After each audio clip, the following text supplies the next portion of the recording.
Prozesuan hasiera inkluso jarri ahalko genuen 2018ko greba hauetan aipatu ditugun hoietan, ez? Orduan hasi zalako zaintza problematizatzen gai bezala. 2019an jarraitu zeban, pandemian oraindik evidenteagoa izan zen, ez?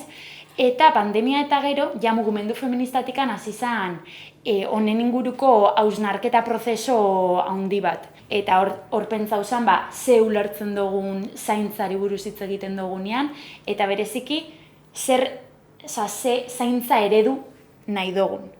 Eta horraz izan prozesu, zuek ikusteko hau zerbait luzia dela, ez dela azkenengo hilabetetako zerbait bakarrik. Gaur egungo zaintza sistema ematen dela egoera edo baldintza prekario batzuetan guztiz inbizibilizauta dauela, esku pribatuetan edo enpresa pribatuen eskuetan dauela, eta gaur egun jarraitzen dugula gizonak eta emakumeak ardura oso desberdinak izaten zaintzen inguruan.